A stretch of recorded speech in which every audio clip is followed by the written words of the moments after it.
Dans cet épisode, je vous propose de découvrir comment améliorer votre qualité de vie grâce au Memento Mori.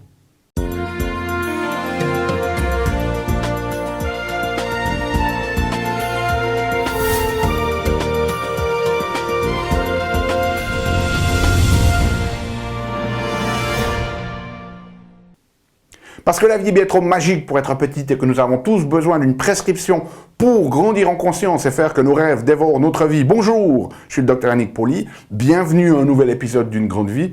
Chaque semaine, dans ces épisodes, dans cette émission, je vous propose de découvrir des stratégies pratiques pour grandir en conscience, qu'elles soient d'ordre physique, émotionnel, psychologique ou spirituel, parce que c'est cette conscience qui est au cœur d'une vie pleinement vécue et de notre évolution en tant qu'être humain. Alors aujourd'hui, j'aimerais partager avec vous un concept qui s'appelle le Memento Mori et j'aimerais vous donner 3 stratégies qui vont vous permettre de l'utiliser pour améliorer votre qualité de vie, des stratégies que vous pouvez utiliser dans différents domaines finalement pour vous aider à être plus efficient et plus centré sur vous-même. Alors pour vous donner un contexte sur ce qu'est le Memento Mori, eh bien, je vais tout d'abord vous parler un petit peu de ce qui se passait dans la Rome ancienne. Et dans la Rome ancienne, il y avait un processus particulier. Lorsque les généraux revenaient de la guerre, on leur faisait ce que l'on appelle un triomphe. Okay? C'était une espèce de procession cérémoniale de célébration de la victoire à la guerre, et on en a gardé le mot, faire un triomphe à quelqu'un. Alors qu'est-ce qui se passait quand ils rentraient de bataille? Il y avait toute cette espèce de procession cérémoniale qui commençait avec les illustres prisonniers qui avaient été faits, et puis les trésors qu'ils avaient accumulés, si vous voulez, au travers de leur victoire. Et puis ensuite venait le général qui était habillé vraiment avec une cape rouge, avec son casque de guerre. Il était sur un chariot qui était tiré par 4 chevaux. Et puis ensuite venaient ses légionnaires derrière lui, donc c'est les autres hauts gradés, ensuite les légionnaires. Et puis il s'arrêtait devant la porte de la ville.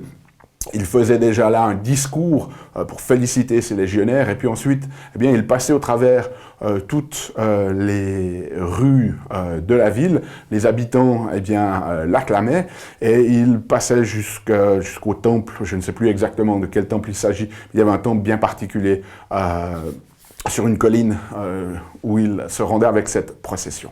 Mais il y avait quelque chose de très particulier dans cette manière de faire, c'est qu'au travers de toute cette procession, de tout ce triomphe, il y avait en fait un esclave qui était à ses côtés et qui lui murmurait toujours à l'oreille, tout le temps à l'oreille, de manière répétitive pendant cette procession, il lui murmurait à l'oreille « Souviens-toi que tu es mortel. Souviens-toi que tu es mortel. Souviens-toi que tu es mortel. » Et en fait, la raison pour cela, c'était d'amener un équilibre dans ce triomphe, parce que dès le moment où les gens vous acclament, vous avez été victorieux, okay, eh bien, votre ego a tendance à se gonfler, on a tendance à prendre ce qu'on appelle la grosse tête, prendre le melon, comme on le dit certaines fois. Et le fait que cet esclave lui répète à l'oreille « Souviens-toi que tu es mortel », eh bien, ça permettait de garder un équilibre, à ce que le général ne parte pas trop dans l'ego, et qu'il se souvienne qu'il n'est en fait qu'un simple mortel. Okay? Et on va appliquer un concept similaire ici dans la notion de Memento Mori. Et Memento Mori, ça veut dire « souviens-toi que tu vas mourir ». Okay? Alors, ça peut paraître un petit peu bizarre de se dire wow, on va utiliser cette phrase-là pour améliorer notre qualité de vie. Ça paraît un petit peu à l'opposé, si vous voulez. Quelque chose qui n'a pas vraiment de sens, mais vous allez voir tout de suite que ça l'est, parce que c'est quelque chose qui est utilisé très souvent, notamment dans certaines interventions de psychologie positive, notamment dans le domaine de la gratitude. Il y a certains exercices où, en fait, on vous demande de simplement imaginer que vous perdez ce que vous avez. Et donc, ça va vous faire apprécier encore plus ce que vous avez déjà, parce que si vous imaginez ne plus les avoir, eh bien, vous vous rendez compte à quel point vous avez de la chance de les avoir. Et cette notion de memento mori, c'est-à-dire souviens-toi que tu vas mourir, eh bien, ça va nous permettre de vraiment, finalement, maximiser notre expérience ici sur Terre. Alors moi, je l'utilise dans 3 contextes particulier, cette notion de souviens-toi que tu vas mourir, hein, souviens-toi qu'on est ici sur Terre et puis qu'on ne va pas être là indéfiniment, quoique certains mouvements actuels comme le transhumanisme sont en train d'imaginer que l'on va pouvoir télécharger notre esprit dans des machines d'ici quelques décennies. Au-delà de ça, on a une vie limitée sur Terre, donc il faut vraiment maximiser en fait chaque aspect, chaque moment de notre présence sur Terre. Donc le premier domaine dans lequel je vais l'utiliser, c'est dans le planning. Okay?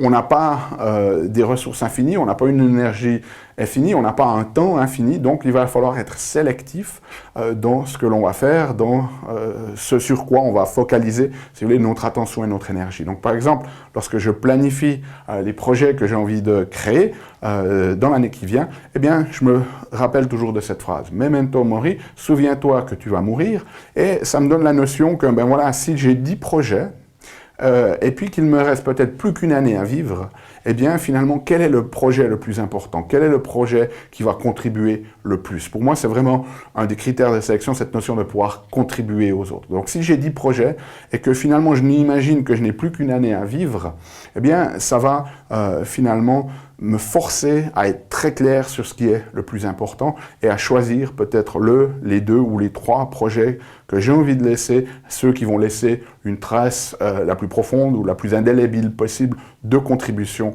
à l'humanité.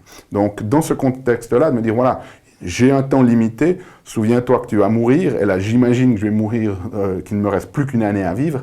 Et alors, l'idée, c'est pas de partir et de se répéter ça tous les jours, hein, parce qu'on crée notre réalité, mais juste dans cet exercice ici, de se dire, voilà, qu'est-ce qui est le plus important, okay?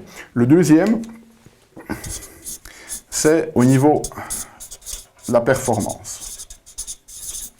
C'est-à-dire que lorsque je vais faire une vidéo ici, ou si je fais une conférence, ou lorsque je suis en train de donner des soins avec mes patients, eh bien, memento mori dans ce contexte-là, c'est de se dire, waouh, et si cette vidéo que je faisais ici maintenant, c'était la dernière, hein. Souviens-toi que tu vas mourir, souviens-toi que tu es mortel, que cela ne va pas durer éternellement, indéfiniment, et si cette vidéo était la dernière que je vais faire, et si cette conférence était la dernière que je vais faire. Et si cet ajustement chiropractique ou cette recommandation nutritionnelle ou cette recommandation de style de vie que je vais faire était la dernière, comment est-ce que je la ferai?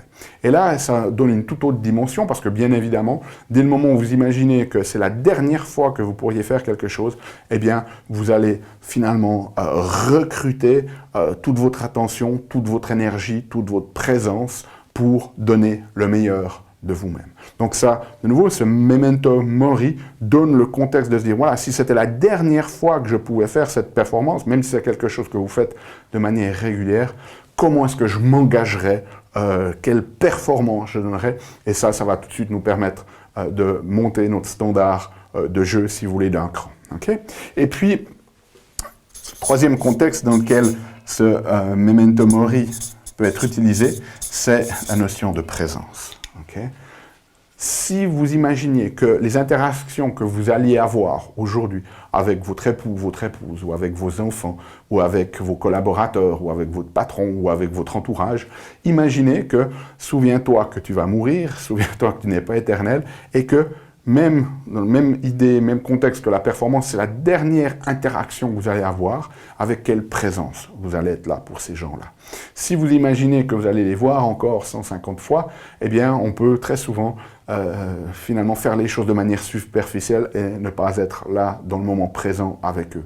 Si vous imaginez que c'est la dernière fois que vous allez voir ces personnes-là, eh bien, vous allez être dans une présence beaucoup plus intense pour ces personnes et ça va changer complètement la donne et le jeu au niveau des relations que vous créez avec les autres personnes. Or, bien évidemment, on ne peut pas être dans la perfection et imaginer qu'on en est toujours à 100% et toujours en train de se dire, voilà, c'est ma dernière interaction avec eux, j'y mets toute mon intensité. La vie, parfois, nous envoie une balle qui est un petit peu courbe et on devient fatigué et il y a des circonstances qui font qu'on n'est pas au top. Mais gardez à l'esprit cette notion de memento Mori dans votre planning, dans votre performance et dans votre présence avec les autres personnes. Imaginez-vous que lorsque vous planifiez, ce sont les 3 derniers mois que vous avez à vivre, ou la dernière année que vous avez à vivre, ou les 3 dernières années que vous avez à vivre, ça va vous donner cette clarité de ce qui est important. Dans votre performance, si c'était la dernière fois que vous pouviez la faire, et dans votre interaction avec les autres, si c'était la dernière interaction avec cette personne, comment est-ce que vous engageriez au niveau de votre présence, au niveau de votre énergie, au niveau de votre attention. Okay? Si vous avez besoin de la transcription, elle est disponible sur notre site unegrandevie.com. Laissez-moi savoir dans les commentaires ce qui a changé pour vous lorsque vous mettez en application cette notion du memento mori et du contexte que cela donne. Et puis nous, on se retrouve la semaine prochaine pour un nouvel épisode. D'ici là, souvenez-vous, aimez la vie, émerveillez-vous et contribuez chaque jour un petit peu plus.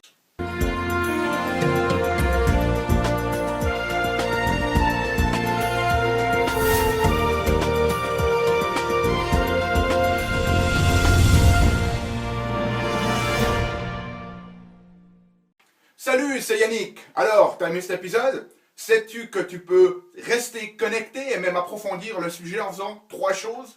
La première, tu peux t'inscrire à mon compte YouTube. De cette manière, tu seras informé des prochains épisodes. La deuxième chose que tu peux faire, c'est approfondir le sujet grâce à ce DVD, les 7 clés d'une grande vie. Il est complètement gratuit. C'est le DVD d'un atelier que j'ai fait de 2 heures environ qui explique les bases de la méthodologie et qui vous donne des exercices pratiques dans la méthodologie Une Grande Vie. Donc il est gratuit. Tout ce que tu as à faire, c'est cliquer sur le lien. Et troisième chose, eh bien, je t'invite à me rejoindre sur mon blog où tu trouveras la transcription de cet épisode et aussi où tu peux t'inscrire, laisser ton email afin que je puisse t'envoyer les prochains épisodes. Donc tout ce que tu as à faire, c'est à cliquer en choisissant sur le menu qui apparaît sur cette vidéo. Donc clique le lien qui te convient, clique les 3 si tu veux. Et puis surtout, moi je t'invite vraiment à recevoir ce DVD puisqu'il est gratuit. À bientôt.